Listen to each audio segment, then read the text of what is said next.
Swayam Prabha. Digital India. Educated India.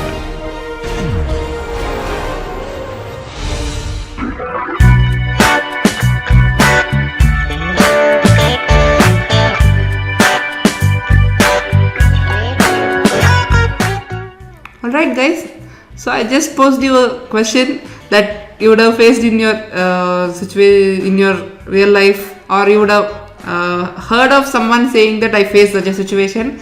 So in this Joy, we are going to tell you a way by which you can quickly get relieved from such tricky situations.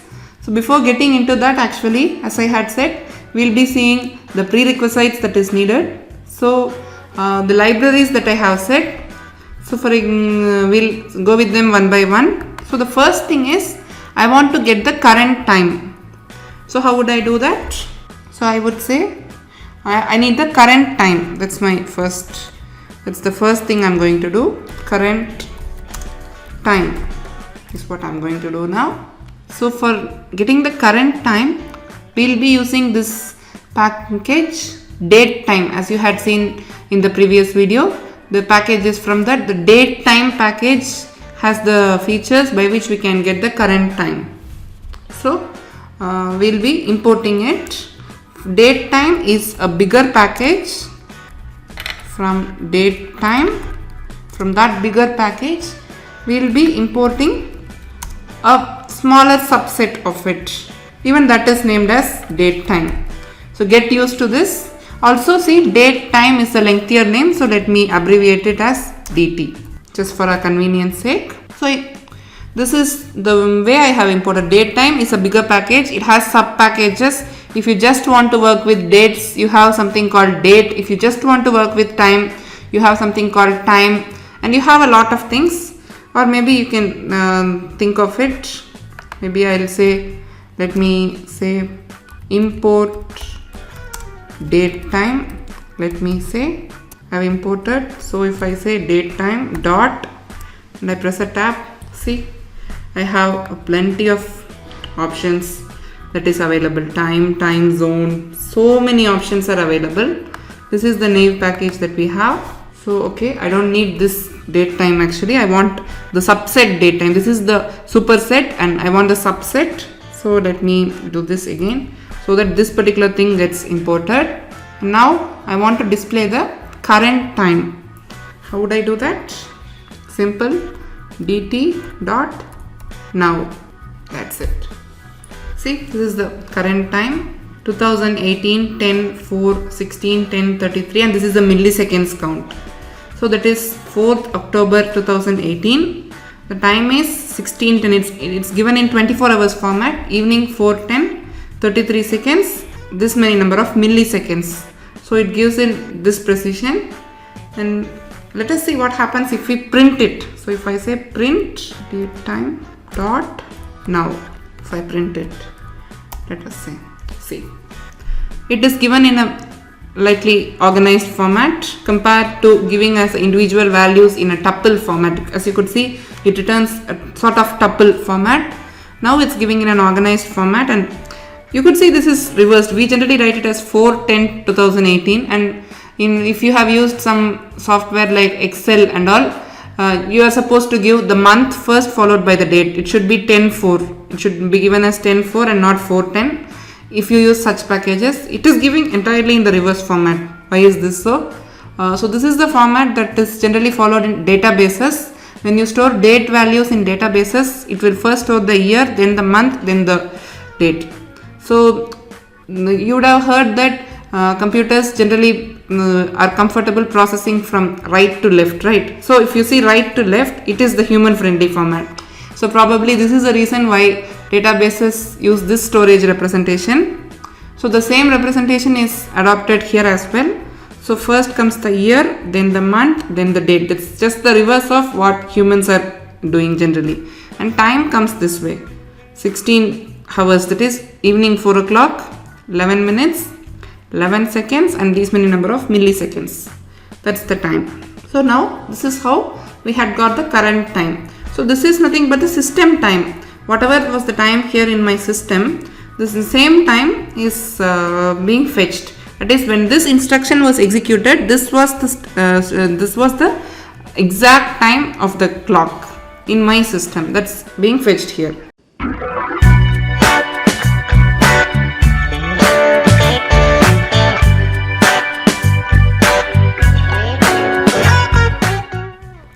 Alright guys, in the previous video we had seen how we can fetch the current system time.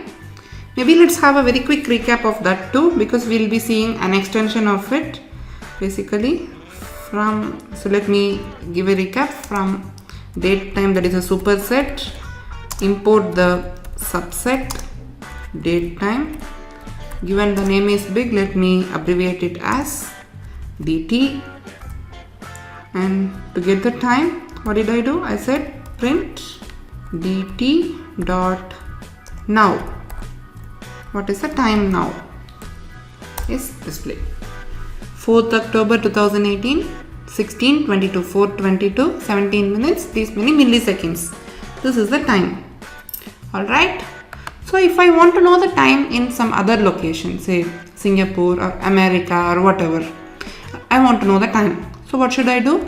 So they follow something called a different time zone.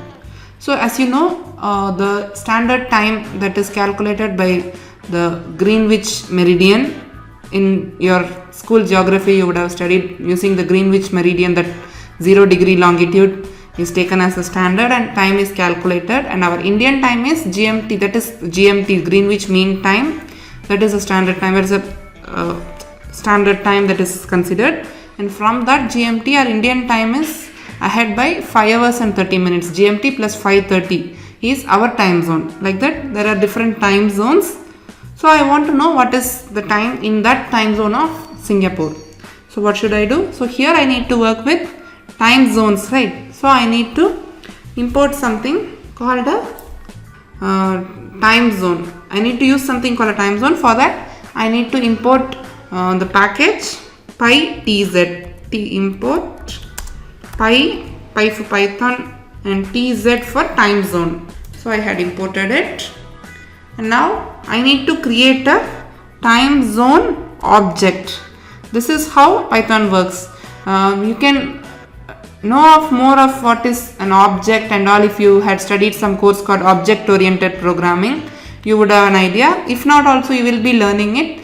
That's very simple. It's not a rocket science or something. You can quickly learn it. Just know that there is something like a time zone special thing. Something, if you want to work with time zone, you need to create some special object. That this object we are going to create it now. So how would you create it? Simple. pytz dot time zone of, what is the time zone that you want to know? That you have to give it as an argument here. You have to give it as argument. I said Singapore, so let me say Singapore. Singapore is this thing I want to know. So I have created a time zone object. That is, I want to know the time in this particular time zone of Singapore. That whatever is the time zone followed, that is a timing followed here, I want to know this particular time. So I have created an object, and now simple, just I have been printing the time, right? With this I need to just pass this object time zone. So if I pass this object, time as per Singapore would be displayed. It is 18, there is evening 6 o'clock, 55 minutes, 13 seconds and these many milliseconds. So this is plus 08 is nothing but GMT plus 8 hours. Ours is Indian time is GMT plus 5:30, right? So 2.5 hours Singapore is ahead of India. So GMT plus 8 hours. So this is how the time is displayed. So you can give a specific time zone and know it. And so how would I know what? I just know the country. I don't know the time zone. What if that is the case? You can always look it up. They have named the time zones differently. Like our Indian time zone is named as Asia Kolkata.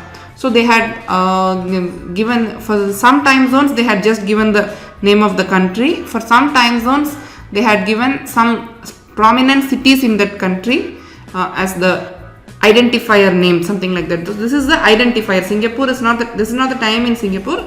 In and around Singapore, whatever is the countries that follow this time zone, this is the time there. So this is the identifier for that time zone region. So Singapore is an identifier. For some regions they have given a country name, for some they have given a prominent city name in the country, and for some they have separated it with continent followed by the name of the city or country or whatever. That's how they had given. So there are different time zones that are defined in Python. So you have to give that specific value here.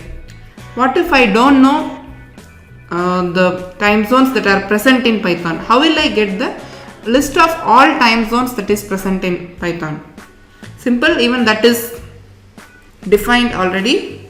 Simple, you just need to type pytz dot all underscore time zones.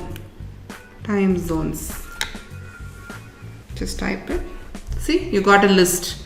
You got a list of all time zones.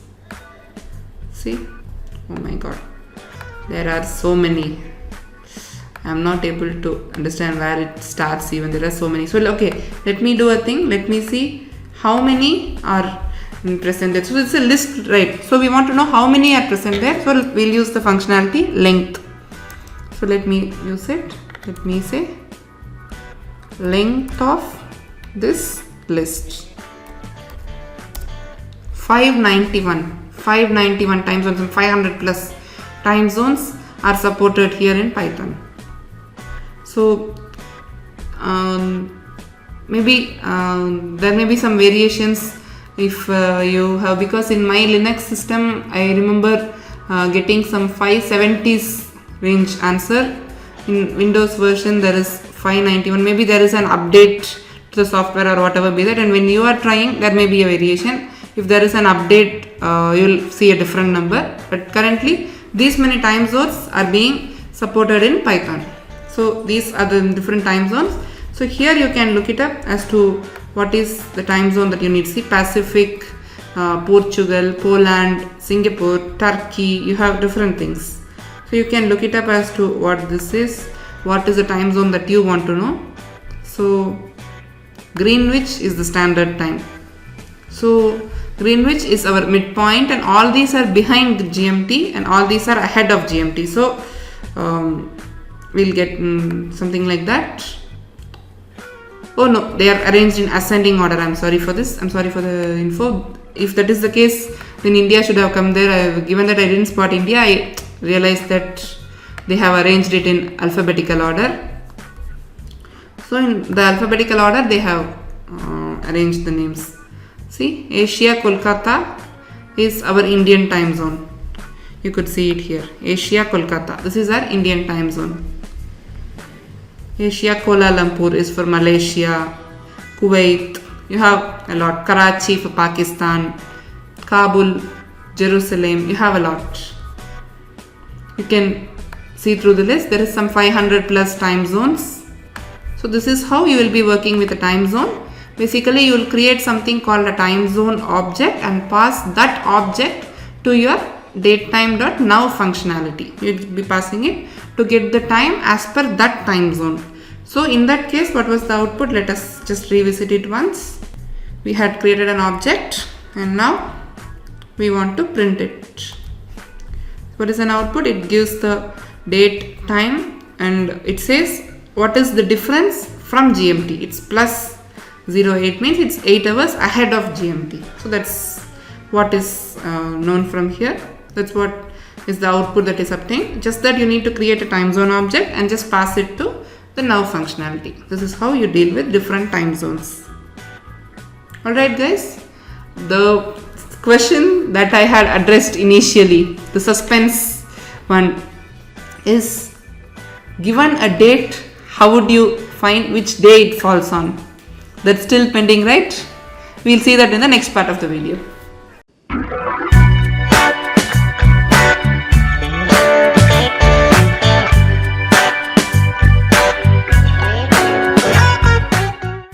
Alright guys, so in the previous videos I had posed you a question and we had seen we have been slowly proceeding to answer that question. So we have seen how can we get the current time from the system. Also we have seen how to work with different time zones and how to get the current time as per that time zone. So we had seen all those things in the previous videos. So now we'll address that question. Given a date, how would you know on what day of the week it falls? So that is done by using a library, calendar. Let me import it. Import calendar.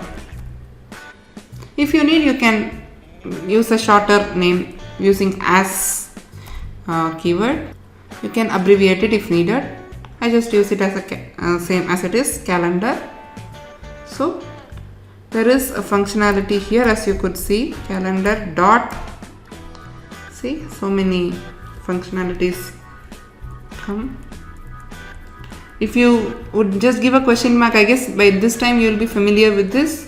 So I have been skipping that part, that if you need a help of what this particular command is, just type the command and put a question mark at the end. You will get to know what is that particular command. So sleep, leap days, so many such functionalities are there. See, you have a lot of functionalities. Alright, weekday. This seems to be of some use to me. So let me ask what this functionality does. Let me ask. See, the signature is calendar.weekday, year, month, day. Year, month, day. From 1970, you need to pass some years. And month between 1 to 12, day between 1 to 31. You need to pass it. And it returns the weekdays 0 to 6, which denotes Monday to Sunday. That is, 0 is for Monday, 1 is for Tuesday, 2 is for Wednesday, 3 is for Thursday, 4 is for Friday, 6 is for Saturday, 5 is for Saturday, 6 is for Sunday. So just enumerated from 0 to 6, there are 7 numbers and there are 7 days. Just write it from Monday to Sunday. This is how they have mapped it, and it will give the corresponding index of the days. So this is how they have implemented this functionality. So let us experiment with it. Calendar.weekday. We need to give the year. Let me say the same year, 2018 it is. Some month. So let me say July. Some day. Some date, let me say 6th July. What is the day on 6th July? It says 4. 4 is nothing but 0 is Monday, 1 is Tuesday, 3 is Wednesday, 4 is Thursday. So this date, 6th July 2018, was a Thursday, it says. Same like this, you can change the different dates and time and you can see it. And if you could see, it says 0 to 6 is this.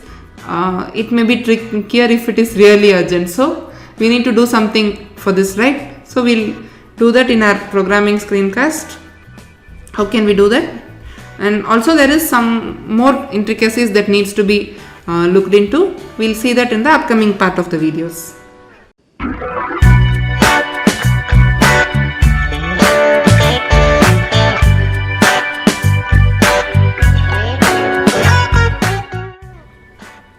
Alright guys, so in the previous videos we had seen some functionalities these libraries offer that will be helpful for us in achieving our tasks. So we'll be doing 2 tasks in this Joy.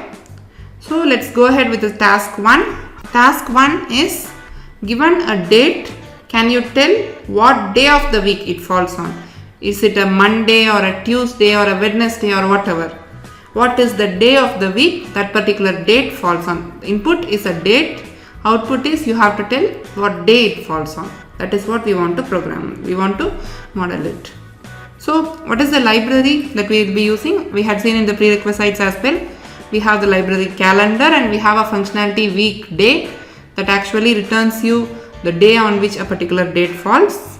So before this, we need to see how to get the date, because humans have different format of inputting date. I can say 3 Jan 2017, 3/1/2017. In Excel it is 1/3/2017. There are different formats. So how to take the input format, that is something we need to first agree upon, as well as there are some more things. So let us see that. Okay, so this is the procedure. First thing is you need to input a valid date. So what do I mean by valid date? If I say 47/2018, it's an invalid date. None of the months have a date called 40. Probably I wanted to type 4 and it's a typo, it had become 40. In such cases we have to handle it. So that has to be taken care of. As well as if I say 31/9/2017, is it a valid date? No, because 9 is the month September. It has just 30 days. So few months have 30 days, few have 31 days. As well as any month the date will never exceed 31. That thing has to be taken care of. Also, not just month plays a role here, year plays a role here. If it is a leap year, there are 366 days in that year. Otherwise you have 365 days. So that extra day is counted in the month of February. So if it is a leap year, February will have 29 days and otherwise you will have 28 days. So you cannot give a bound that 30 or 31. If I say 30 February, that's not a valid date, right? So I get reminded of a comedy that comes. A person says that I'll repay my loan by 30th of February. So something like that. Such things. If a person is giving such an input to your computer, if your program is given such an input, your program must be robust enough to handle all these things. So we'll have to check if the inputted date is a valid date. Otherwise you need to keep getting inputs. As long as he doesn't give a valid date, don't stop getting inputs. You say that it's an invalid and you keep getting inputs. If you get a valid date, stop and use the built-in functionality and get the weekday. Also, another problem that we had seen, it returns the index of the day 0 to 6. It's difficult on human minds to say on what day this is, but we are comfortable with Monday, Tuesday representation, not with 0 to 6 representation. So we need to do some interconversion here as well. Even that has to be taken care of. So we'll see one by one what is the thing. So first we'll see about the valid dates. We'll see. Okay. So as I had said, this month of February is a special month. If it is a leap year, you have 29 days, else you have 28 days.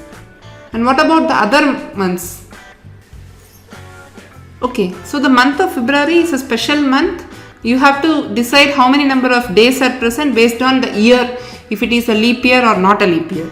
Right. So how would you determine if it is a leap year or not a leap year?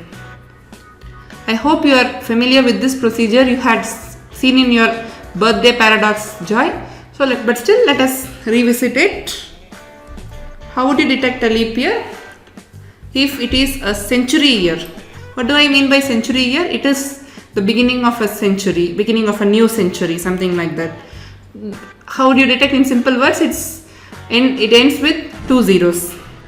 The year 1600, 1700, 1800, 2000, all these are century years. If it is a century year, first thing you have to check is if it is a century year. If it is a century year, you should check for divisibility by 400. If it is divisible by 400, then you can say that's a leap year. For example, 1900, it's a century year. So 1900 and 400, if I check the divisibility, 1900 is not exactly divisible by 400, hence 1900 is not a leap year. Whereas if you say 2000, it's a century year, so check for 400 divisibility. 2000 is exactly divisible by 400, hence 2000 is a leap year. If it is not a century year, you should check for divisibility by 4. So basically, given a year, the procedure is you need to check if it is a century year or not a century year. If it is a century year, check for divisibility by 400. Otherwise, check for divisibility by 4.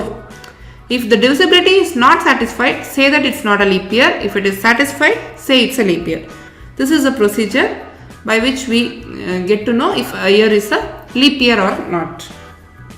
So this is about February, and it is the number of days is determined if it is a leap year or not. Based on this factor it is determined. So we had seen how to determine a leap year or not. So the other months other than February, what is the pattern? Some have 30 days, some have 31 days. We'll see that. Right. Other months we can divide into two halves.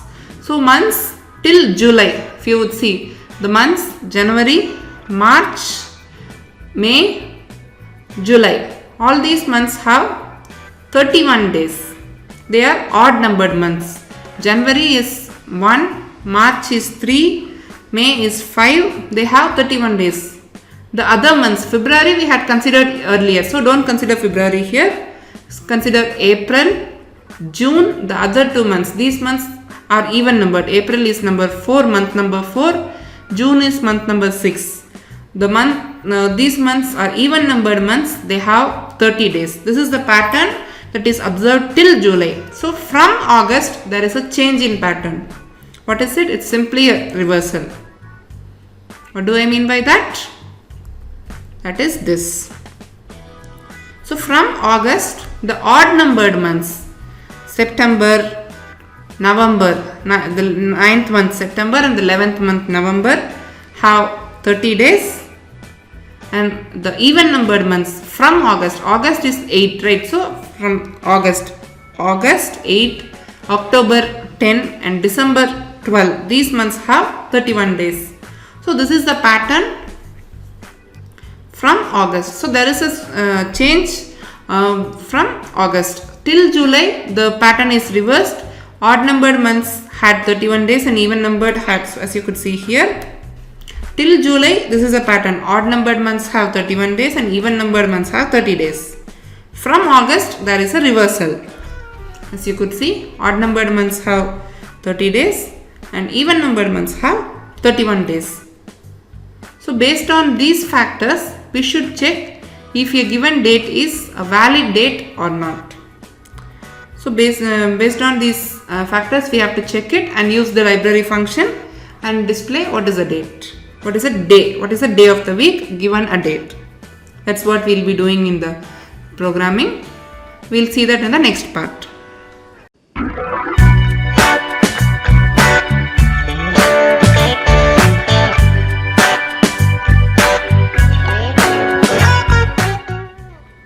Alright guys, so in the previous videos you had seen the different functionalities that is being provided by the libraries as a prerequisites. Then you saw the procedure by which we can we can find the day of the week given a date. So as I had said, when we get an input from the user, we need to be careful with some extra facts, like there may be a typo or there may be thing that is out of range. Basically that's not an invalid thing may be entered. You need to take care of all those things. We had seen an algorithm as well, sort of an algorithm, the procedure we had seen. So we'll go ahead and start coding.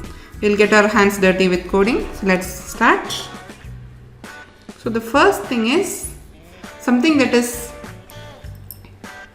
easier is you need to get year. So as we had seen in the documentation in our prerequisite videos, Python supports from year 1970. So if the user enters year before that, so let's get started with the coding. Python supports the year from 1970, right? So if a user enters some year before that, you should say that please enter something from 1970, some message like that, and ask him to enter it. So we'll do that part first. We need to get an input of year. So let me say year. Year is nothing but I need to get an input. Input generally it will be a string format. That's how Python works. So we need to typecast it to integer. input, I'll have to say enter the year, let me say 1970 to the current year 2018. Enter any year, let me say that. I'll have to check if he has entered something like this only. If he has entered some other year before 1970, that is something less than 1970, if he has entered, we should say it's an invalid year. So I'll have a check here. If year is less than 1970, I should say print, let me say, I have to say enter a year in the range 1970 to the current year 2018. So I'll have to say this, and again he need to give an input, right? So again I need to take it, and this must keep going till he enters a valid year. So I need to put this in a loop. So let me put while 1. This has to be continuously done.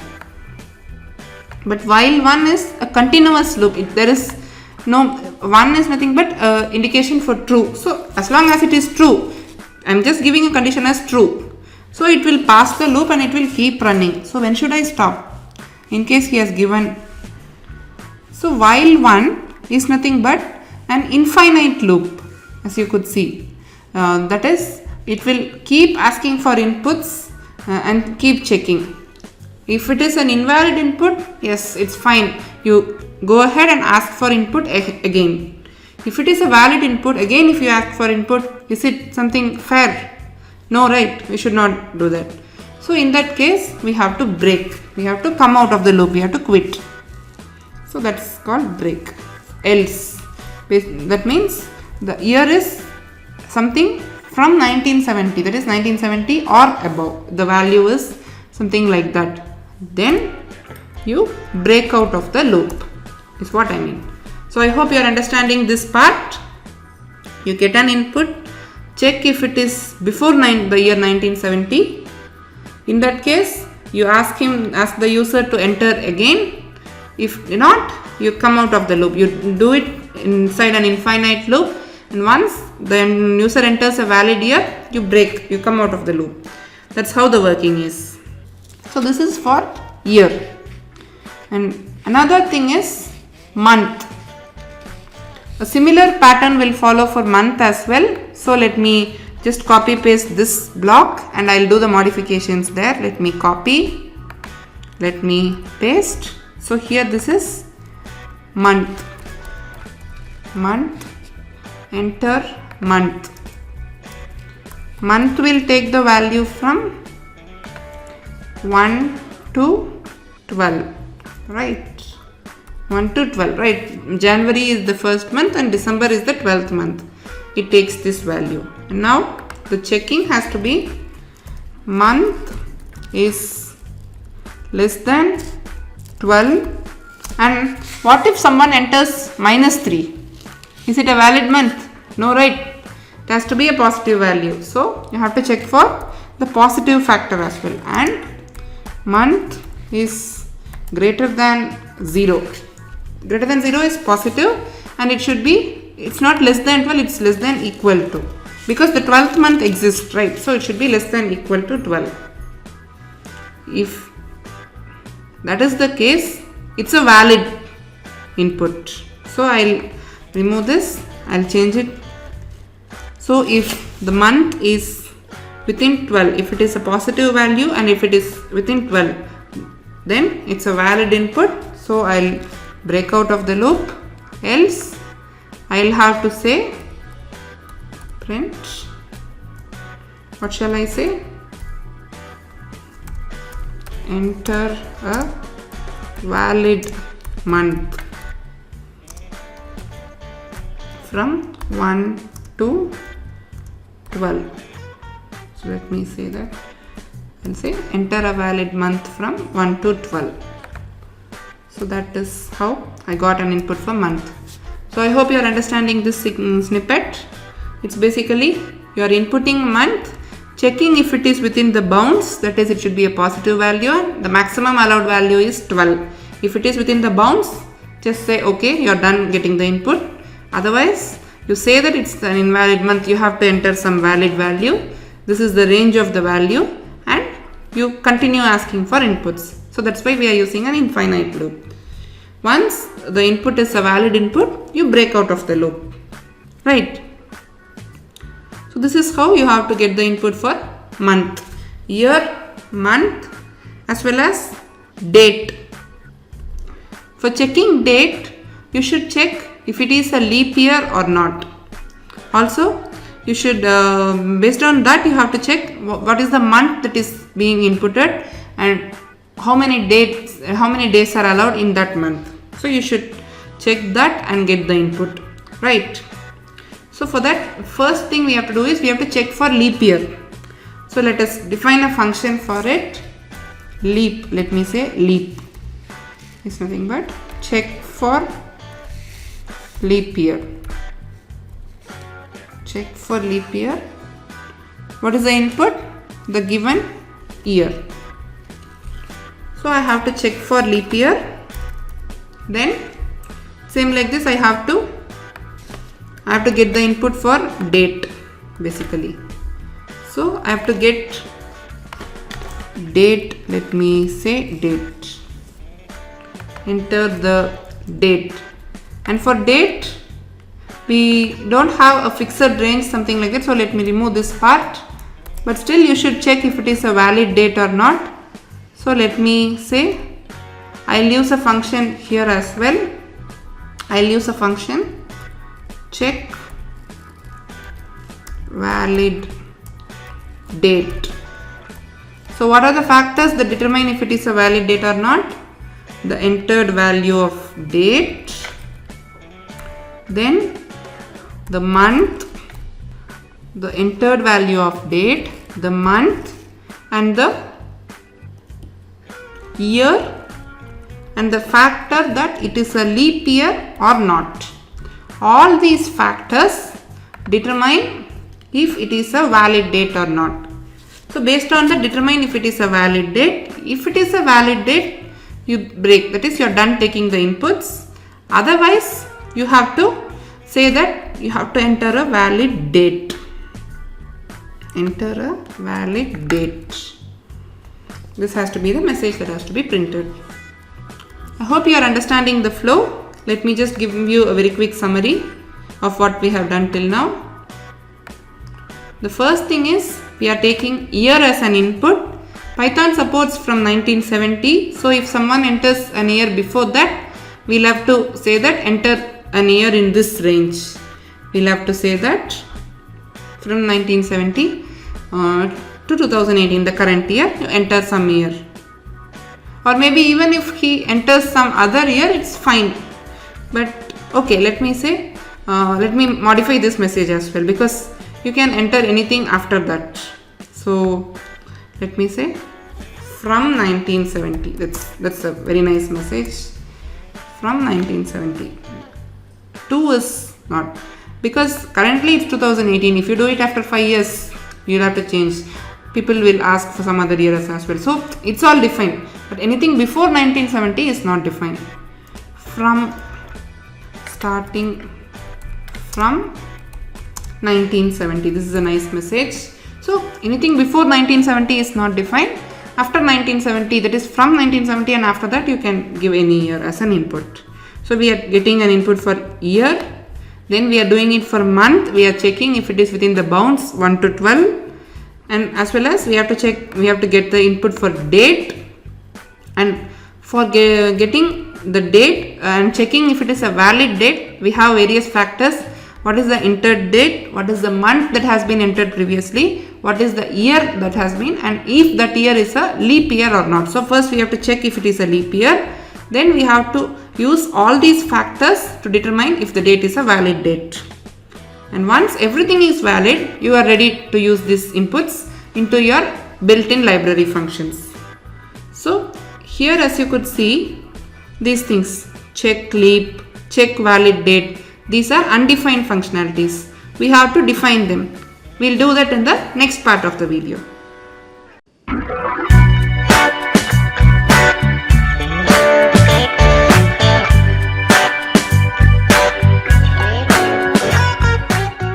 Alright guys, in the previous video we had started off our coding.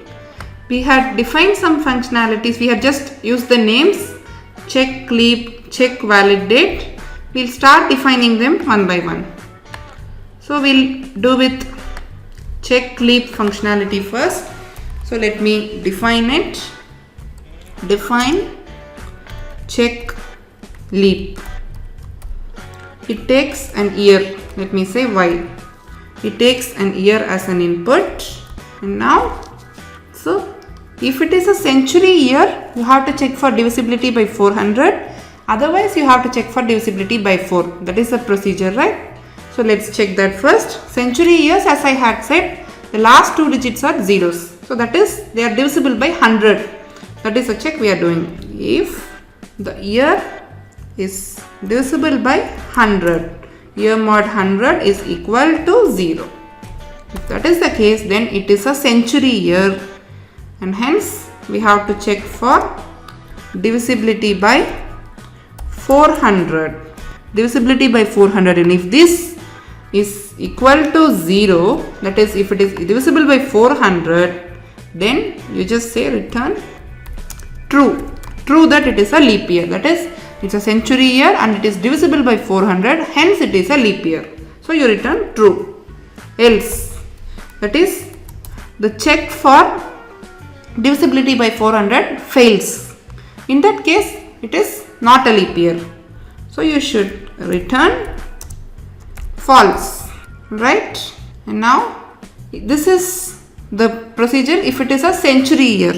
If it is not a century year, so that comes under the else part.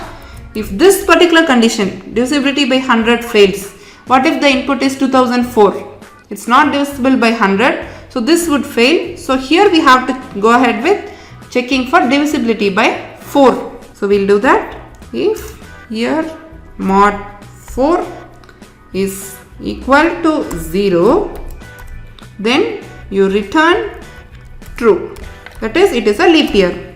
Else, that is, if it is not divisible by 4. So for example, an input like 2007 would fall under this category. Return false, that is not a leap year. So the logic is, if it is a century year, you should check for divisibility by 400. Otherwise, you should check for divisibility by 4. So let us trace through some inputs. If it is 1800, that is 1800 is the year that is passed to it. So 1800 mod 0 is mod 100 is 0. 1800 is a century year. So you check for divisibility by 400. 1800 mod 400 is not equal to 0. So it comes under else part and says false. That is, 1800 is not a leap year. Yes, it is true. It works fine. What if the input is 2000? 2000 mod 100 is 0. Yes, okay, it comes inside. 2000 mod 400 is 0. Yes, so it returns true. It says 2000 is a leap year, which is true. What if the input is 2016? 2016 mod 100 is not equal to 0, so it comes into this else part. It checks for divisibility by 4. 2016 mod 4 is equal to 0, so it says true. Yes, 2016 is a leap year is what it says, which is true. If your input is 2009, 2009 mod 0, 2009 mod 100 is not equal to 0, so it comes into the else part. It checks for divisibility by 4. 2009 mod 4 is not equal to 0, so it comes into the else part and returns false. It says 2009 is not a leap year. Yes, it is true. So for all possible inputs, this thing works fine. So we have correctly coded the mechanism by which we can check if a given year is a leap year or not. So we are done with check leap. See, the warning symbol has vanished. There is just one warning symbol for check valid date. It involves these 4 factors. So we'll see that in the next part of the video.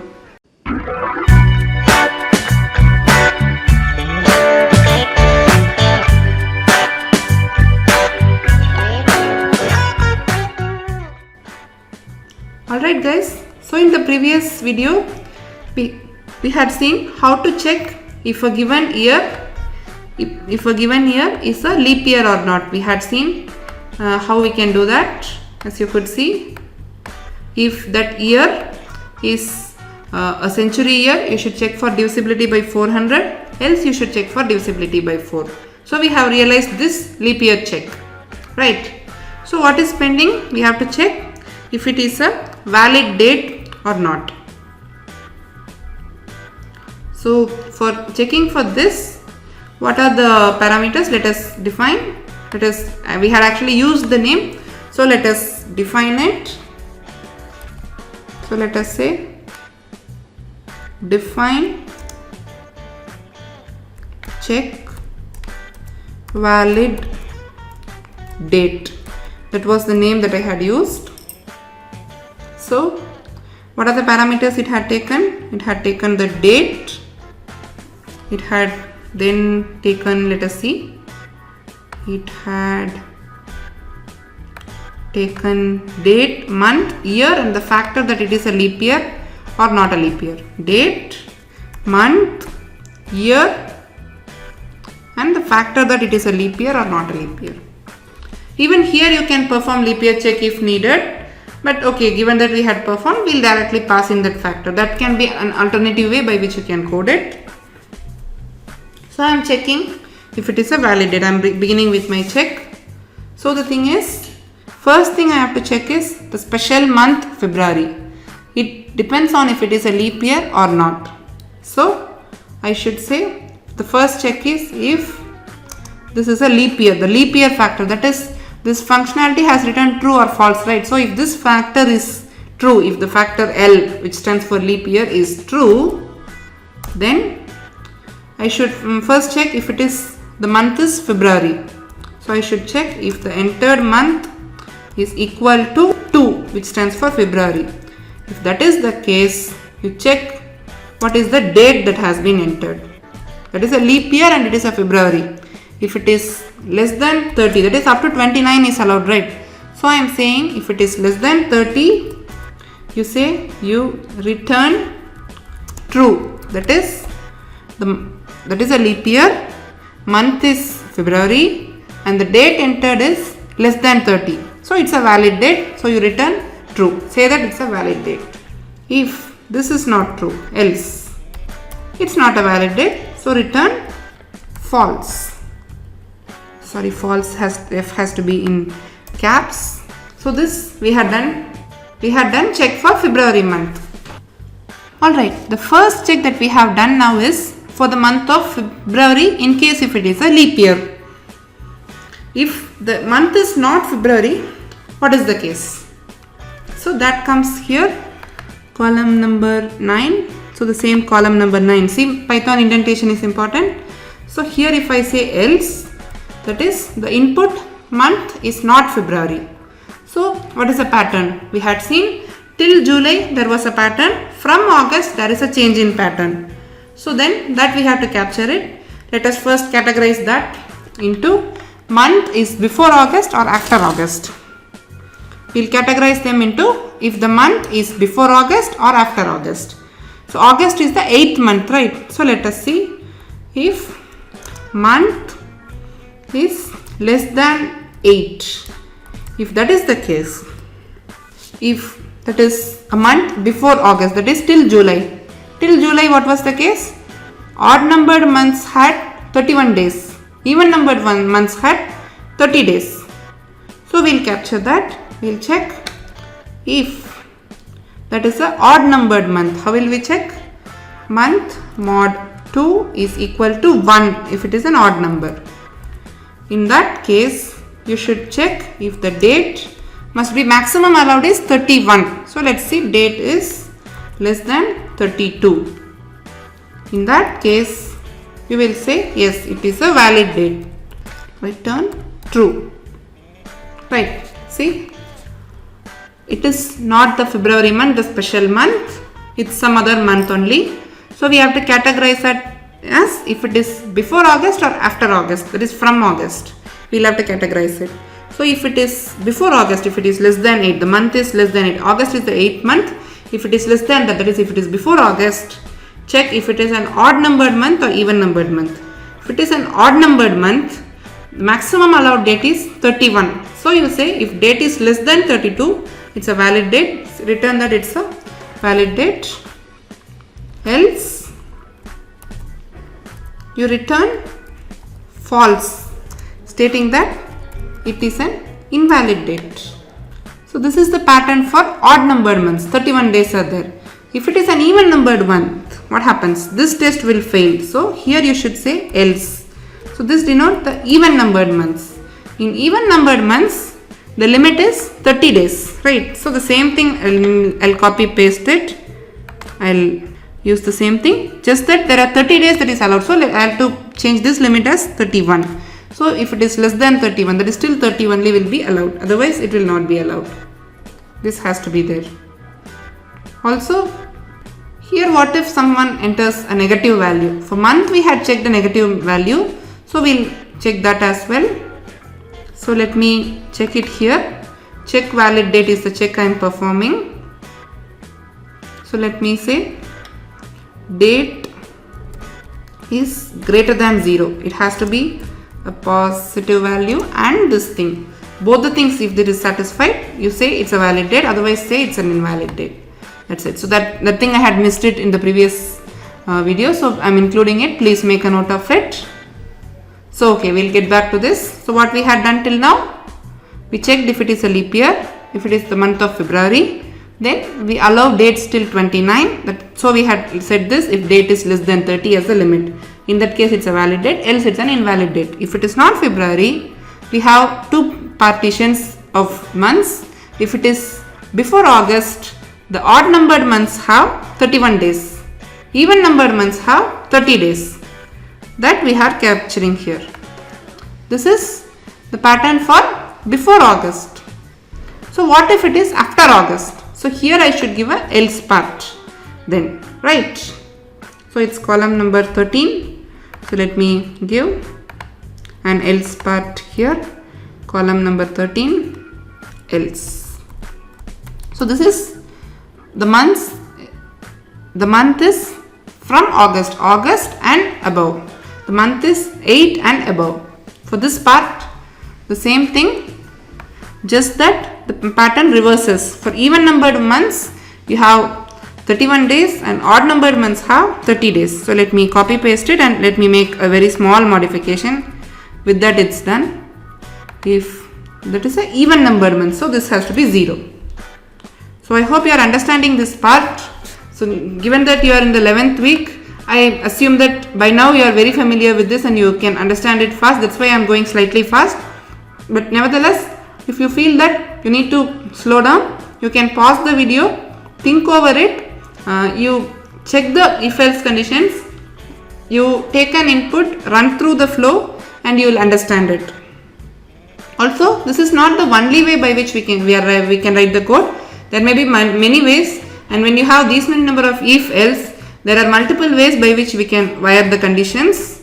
You try for alternate ways as well and discuss them on the discussion forum. So all these checks we have done if it is a leap year. If it is not a leap year, the same things will hold, but the only change is February will have 28 days. All the other months, the thing is same, right? So let me just copy paste it. Let me copy till here. Copied. Okay. So I should put that right. So the leap year check I had done it in column 5. So let me go back and do it here in column 5. I'll get back to column 5. Okay. So here I should give else and say I'll paste. Okay. So I had pasted it. So the check is very similar, that's why I had copy pasted it, but maybe you can give a pause, you can think over and you will understand the flow. Maybe one thing I'll do is I'll maximize this part and explain. Okay, this thing I have maximized. See if you could see, I have saved it. You could see this. The first check that we are doing is if it is a leap year or not. If it is a leap year and if the month is February, maximum allowed date is 29, so I had set this limit. If all these are satisfied, you say that it's a valid date, else you say it's a invalid date, so you return false. In case of invalid and valid, then you have to return true. If it is not February, the partitioning is, if till July the odd numbered months have 31 days and even numbered months have 30 days. After July the pattern reverses. That's what we are capturing here. If month is less than 8, 8 is August, right? So if that is less than 8, if it is before August, this is a pattern. If it's an odd numbered months, you allow the maximum value as 31, else you say it's an invalid date. Otherwise, you allow the maximum value to be 30. That is, if it is not an odd numbered month, you allow it to be 30. This is till July. So after July, the pattern is for even numbered months allow up to 31. For odd numbered months allow up to 30. This is a pattern. All this we had done if it is a leap year. In leap year, February has 29 days. If it is a non-leap year, the only change is February has 28 days. So I have to make a change here. Date is less than 29. Till 28 is allowed. You say it's true, else you say it's false. And the rest all things just follows as such. So maybe you can rewire this and write in other ways. You can perform the February check at some later point of time as well. You can rewire it in multiple ways. Given that there are so many branchings, you can rewire the conditions as you wish. You try different rewirings and do discuss in the discussion forum. It's easy, but you need to give some thought. You need to give some time here. That's it. Just pause the video here. Think over it. Take a pen and paper. You run through the flow of this code. Just run through it. Try rewiring the conditions as I had said. Discuss them in the discussion forum. With all this, it will be very clear. It will be very crystal clear to you. So this is how we are checking if it is a valid date. Alright. So we had seen how to check a valid date. We'll see the remaining part. So after getting the input, what are we supposed to do? We'll see that in the next part.